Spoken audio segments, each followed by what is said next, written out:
Welcome back to the Gentleman's Gazette and our series on bespoke shoes, where we show you how a handmade pair of shoes is made start to finish by the shoemaker Amara Hark Weber.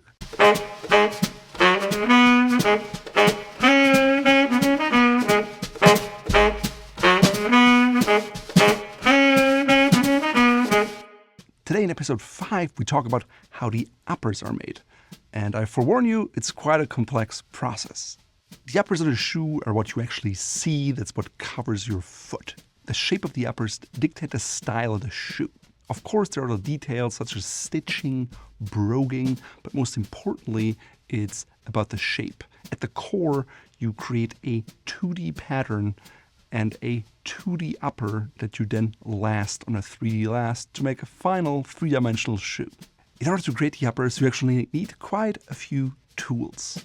The most important ones, according to Amara, are really sharp knives. Sometimes they look like an X-Acto knife without the extensional blade. Amara often sharpens them on her own. Also, she doesn't just have one knife, but multiples, so she doesn't have to interrupt her work just because the knife has become a little dull. Of course, she also uses lots of awls to pierce holes. Next up, she needs a pencil for notation and a clear ruler. She also utilizes division makers or spacers just to make sure distances are kept and everything looks neat in a final product.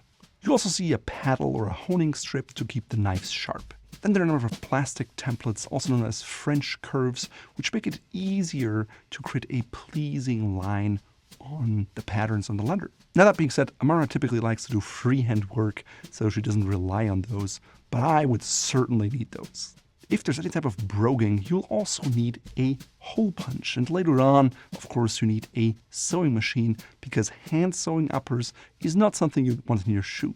It's too irregular, it's not strong enough, and so usually it's all done by a machine, but there's actually a lot of handwork involved. I'm sure your shoemaker of choice will have a very similar toolbox, although every shoemaker has their little specialties and special tools, so I wonder what others have in their toolbox. So before you can sew the uppers together, you'll have to make a pattern, and it all starts just like with a trial shoe by taping off the last.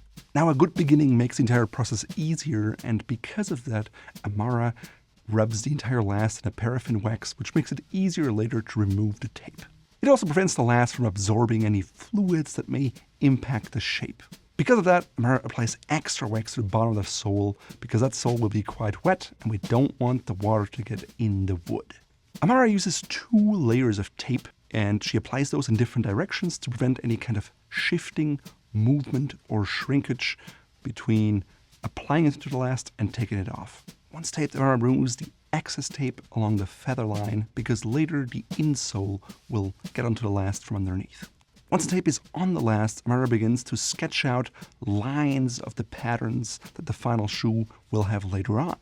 I really like the sketching directly onto the tape on the last because it gave you a visual idea of what the final product might look like.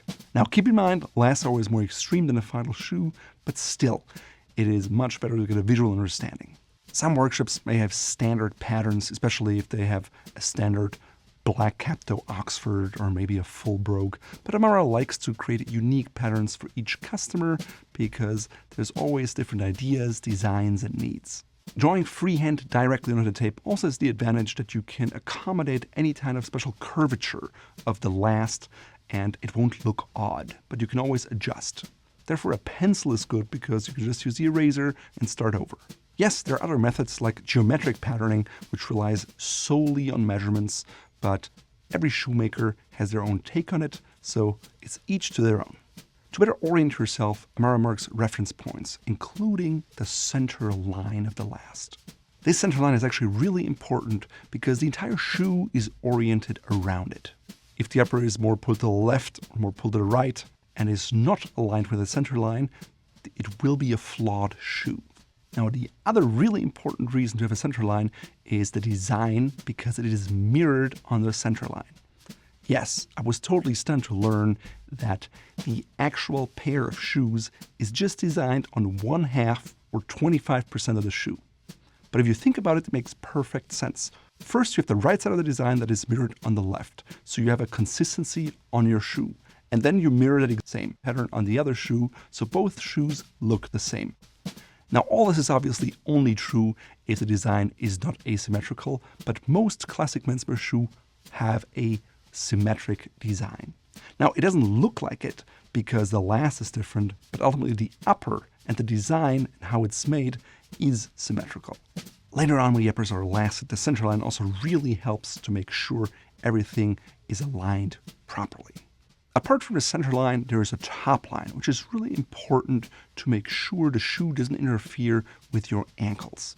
Typically, on the outside, the line will be lower than on the inside, and even though the design is just mirrored and consistent, you can pull it on the last so the inside is higher than the outside. Typical factory shoes have top lines that are even on the final shoe. Most bespoke shoes will have one that is higher on the inside of the foot. Overall, it gives a more fitted and elegant appearance that way. Now obviously Amara is drawing the top line by hand, but she references measurements just to make sure everything is proper. Now, when it comes to actual pattern design, you might be tempted on a bespoke shoe to go all special and unique, because after all, you can. Now, frankly, it's easy for design to get out of hand and to end up with something that in the long run, you might not quite enjoy as much. At the end of the day, you want something that fits your personality, but also something the shoemaker is comfortable making. Otherwise, it may end up in a disaster. As Amara said, like when you see a shoe that works, you're like, I like that. But then when you stop to think about how the details are lining up, or like, what about it? What is it about it that you like? It's really hard to answer that question. I mean, if you find something attractive and you stop to think like, what about it is attractive? Is it the curves, is it the line, the intersection, the leather, the broguing, the heel shape? You know, there's just so many details that all have to add up into something that you like. In my mind, a good shoemaker understands all the individual pieces and will guide the customer with options and listen to them to help them find the final shoe that really works for them. Frankly, most clients never have the opportunity to be part of the process of the upper making. They just talk about it before, and then they go home while the shoemaker is working on it, just referencing the notes. In my case, I was able to be there and go back and forth with the shoemaker while she was working on it. I'm sure it was more stressful for Amara that way, but it was really great and insightful for me to see how all the steps work, and I had more time to think about certain aspects or challenges that I hadn't foreseen. That being said, many bespoke shoemakers don't actually make their own uppers, but they outsource that portion, so likely they don't want you to be present when the uppers are made. In any case, here's really important to have a trusting relationship with your shoemaker so they understand what it is that you want. They can maybe show you photos or things that they have done so you have a better understanding of what to expect. Now, some may argue that the final result is better if you have one specialist making the upper, another working on the insole, another doing the sewing, another doing the lasting, and so forth. But I personally really enjoyed the process working with one person, knowing all the steps of the shoe, how they all connect and relate, and seeing that process start to finish. It was overall much more satisfying to me than if I just had multiple people working on that same pair of shoes. Now, similarly to tailoring, before you actually start cutting the leather, you create a pattern first. How much time you actually spend discussing the individual pattern depends on the complexity of your design and your ideas. Personally, I didn't have too much broguing on my shoes, but I wanted something special. On Instagram, I had seen shoes that had broguing holes that weren't round, which is what you typically see, but square. So I talked to Amara about that, and we found a nice diamond shape that I enjoyed and liked. At that point, I didn't realize that actually using the diamond brogue would make things much more complex than if I would have just chosen round holes. Why? Well, with a circular hole, you can use a stamp wheel or other tools that allow you to punch out things much more economically and efficiently. But Amara, being a bespoke shoemaker, was totally happy to oblige and do something that takes more work just to get exactly the result I as a customer wanted. The diamond punch, each hole had to be made individually and it had to be aligned, so chances for error are much higher. So as you can see, sometimes going with a more classic design not just increases the speed, but also the reliability of the outcome. If you go over broguing that's in excess of a typical full brogue, chances are you won't enjoy it down the line. Just keep that in mind. Also, your shoemaker may be fantastic at making shoes, but stylistically, he may not be in the same wavelength as you. You may have a very different understanding of what you want. So by looking at the shoes they produce and the designs they choose, you get an idea of what the range of capabilities of your shoemaker is. If they only ever make Capto Oxfords and full brogue derbies, chances are they won't be very artistic if you ask them to do something that Prince wore. Again, pictures help a lot in that situation. When I looked at Amara's pictures, at first I saw she had a very broad artistic bandwidth in her upper making.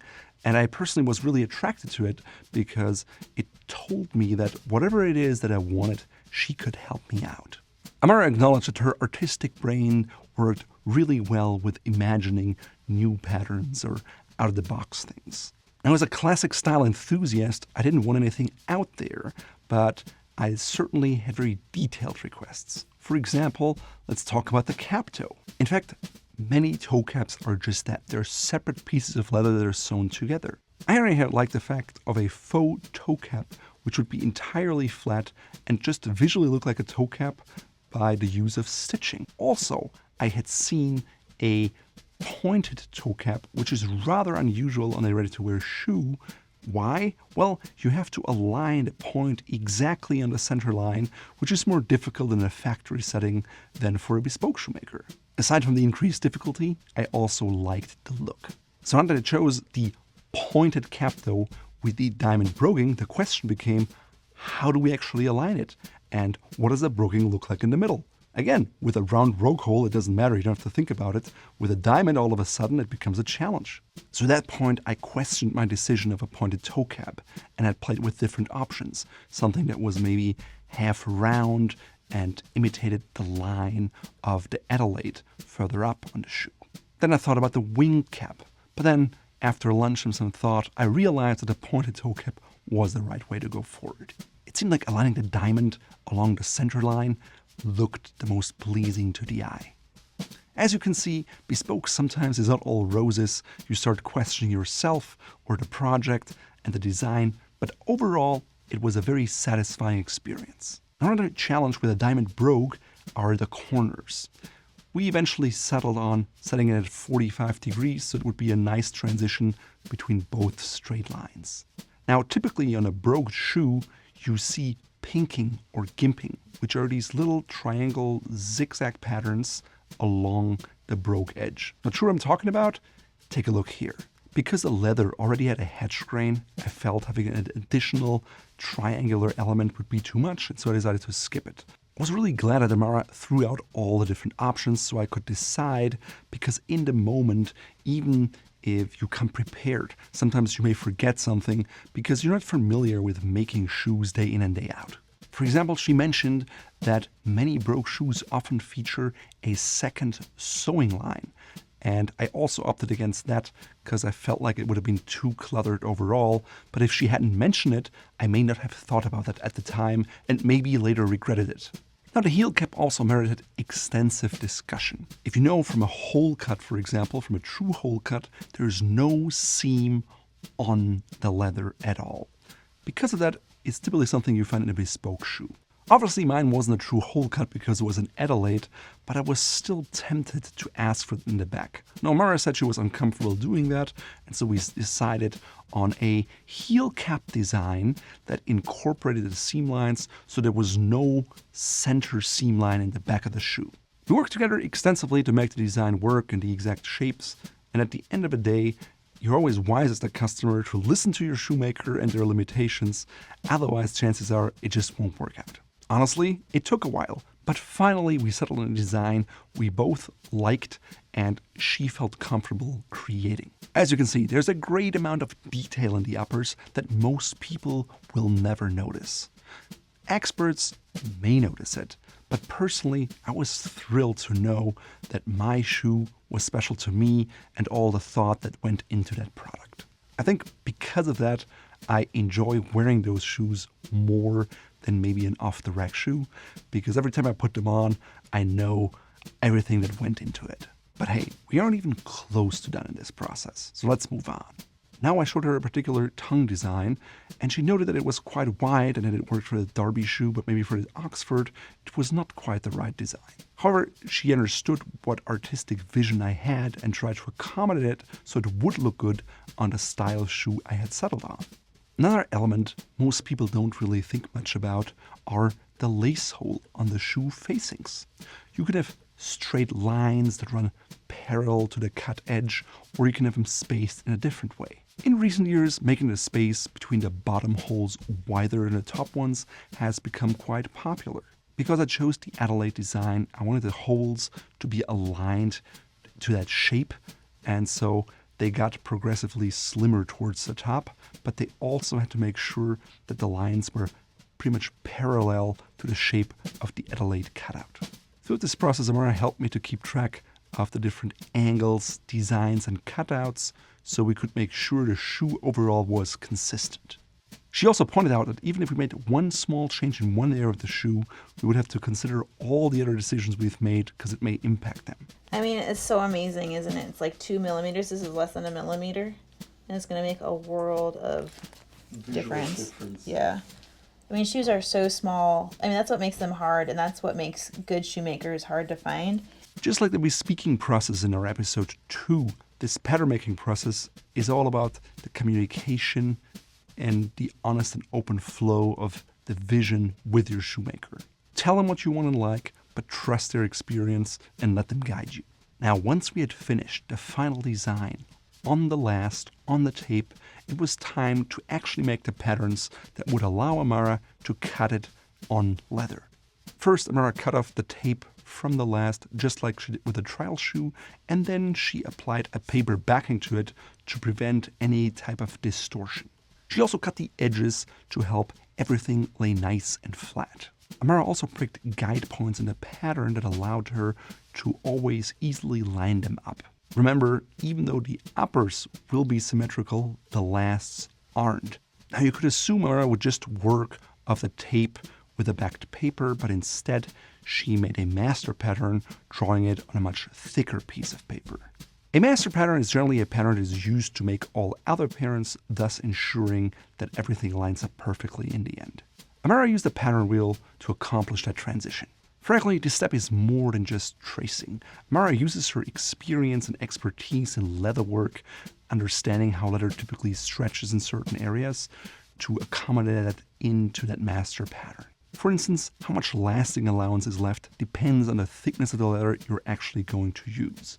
Because the shoes are Oxfords and they have closed quarters, Amara left a gap of about 7 millimeters, which is a little more than a quarter inch, between the closed facings because leather over time stretches and will come together. If she wouldn't have done that, over time, the Oxford facings would overlap and look really ugly. Now the standard is cut out. The seam lines are only partially cut to ensure the pattern holds together. Amara cuts straight on one side and curved on the other to remind her which one is inside and which one is out. She also uses spacers to score particular details and cutouts. With this standard, Amara will make other parts of the upper pattern now. She makes a pattern for the block, the facings, the toe cap, the tongue, and the heel cap. Frankly, it looks kind of like Batman. Did somebody say Batman? Shh, we're recording. Oh, man. Now, the heel cap pattern is once again made with a folded piece of paper to later on assure a symmetry for the final heel cap. Next up is the vamp, which was not made of a single piece but 2 pieces because Amara was more comfortable and she didn't want to mess up an expensive piece of leather. As I mentioned before, we didn't want a center line in the back, so we just incorporated it into the pattern so it looks like part of the broguing and you don't even notice it. The Adelaide pattern was made with a folding-like cap. The figuration and lines are added with an awl. By the way, an Adelaide pattern is this particular cutout, typically on an Oxford. Now that you've heard me saying it and I've pointed it out, chances are you will see it much more frequently in other Oxford shoes. Then of course there's also the tongue, which is always cut separately. And eventually all these individual pieces have to harmonize together into one neat upper. Therefore, during this entire process, you can see Amara comparing, holding things against each other, just to make sure it will all work out eventually. Frankly, at this point, I was just in awe at looking at her constantly checking things, but I couldn't quite follow and understood what exactly she was doing until later on I understood when everything came together. You can see that she made notations in the pattern and she scored slashes. All that stuff helped her guide her into the final product. Eventually, she would use those to score the letter itself to help her align everything neatly. All right, done, you might think, but it couldn't be further from the truth. You also need a pattern for the lining leather, which is different than the pattern for the upper leather, and then you also have structural inserts that also need a pattern. Amara prefers an all-leather lining because it breathes, stretches, and molds in a particular way that she enjoys. Personally, one of my early good pair of dress shoes from Churches had a linen lining in the forefoot, and I always felt they were particularly comfortable in sense of foot climate. It's also a very durable fabric, but since Amara really preferred to work with leather, I didn't talk her into anything else. Now, the structural support leather in a shoe is typically not something you find in most ready-to-wear shoes, except more higher-end ones like Edward Green, for example. Now for this shoe, I wanted a really tight, bespoke fit and a more chiseled toe. So the structural layer underneath would have to be a little stronger just to support that more extreme shape. Now on the flip side, if you want a lightweight summer shoe, probably you go for very little structural interlining and more of a soft feel. So you have to decide what you want the shoe for, and then of course it depends a bit on the shoemaker. Maybe they always have very structural interlining, but you want something soft or the other way around. So you have to figure out what that is for you. Frankly, I was surprised by how many structural pieces Amara used in her shoe. Basically, it covers the entirety of the shoe. First, you have the side counters run along the sides of the inside and the outside of the shoe. They help keep the shape and smooth lines and support your foot. Then you have the heel counter, which is between the lining and the uppers in the heel, and it's supposed to help you keep the shoe on your foot. That is typically a much stiffer leather. Some people may also use thermoplastic that molds to the last, and then once it cools down, keeps that shape. Amara, on the other hand, used all leather, both for her toe cap, her heel cap, and all structural layers. For the toe box, again, I wanted a chiseled toe, so somewhat of a stronger structural layer, not something really soft. While working on a tongue pattern, Amara mentioned two methods. First, she could make it as a separate piece and then later stitch it in. Or she could cut it out as one piece with the rest of the section. Now that might cause distortion in leather, but it's usually smoother on the inside. The shoemaker will generally have a good idea on what works for you, because Amara mentioned the mystery of the shrinking tongue. What she means by that is that sometimes after you cut the tongue, it always seems shorter. Therefore, she was very keen to double check the length of the tongue to make sure it's not shrinking. All right, now that you spent all that time on pattern making, it's finally time to cut the leather. Historically, it has been called clicking because there's a clicking sound the knife makes when it leaves the leather after cutting it. Now, in the more modern times, you may also hear a click sound of the presses when they put pressure on the die and it hits the leather. Now for a bespoke shoe, the leather is inspected much more thoroughly than for a ready-to-wear shoe. In a factory, the goal is to have a high yield and cut as many shoes as possible out of a hide or a skin, versus the bespoke shoe, the material cost is usually relatively small compared to the labor cost. So the goal of the bespoke shoemaker is to get the very best pieces of leather for that pair of shoes. There may even be some shoemakers who just cut one pair of shoes from one entire skin because they say, I only want the very best if I spent all these hours making that thing. So when it came to leather selection, I settled on a hedge grain and I fell in love with the leather from J and F.J. Baker from England. It had this wonderful smell, but it was an imitation Russian reindeer leather. Now, it was more expensive than other regular calf leather options, but definitely less expensive than the original Russian reindeer or, let's say, alligator. So why wouldn't I get the real thing? Well, first of all, it's quite expensive and difficult to get, and similarly to Sea Island cotton or cashmere, it seems like a lot more people claim they have the real thing than they actually could have based on the original output. that aside from a performance point of view, old leather often has issues getting drier and brittle, and I wanted a shoe I could wear for years to come. I also looked at other options from different makers such as Horween, but the Baker was really the one I loved the most. After closely inspecting the leather for buck bites, scars, or stretch marks, Amara split the hide down the center because she said you should never cut a piece of upper across that center line. Why? She argued that it stretched in a different way and that overall it wouldn't be good for the final product. In general, the best leather is typically the belly area of a bull. So why the bull and not the cow? Well, bulls normally don't give birth, and so there are no stretch marks. And most people don't like stretch marks in their shoes, so that's why they prefer bull leather rather than cow leather. Amara likes the belly area leather because it has lots of movement but no underlying bone structure. So it is very thick but also flexible, which she thinks makes for a great shoe. Now it's important to know what you want to do. For example, the leather grain at the backbone is really good for belts, but not for shoes, so you use it for that. Typically, Amara tries to always work with what she calls the structural grain, which is 90 degrees to the center line. Amara tries to avoid working on diagonals with leather to fully control the stretching and prevent creasing. It's actually very similar to fabric.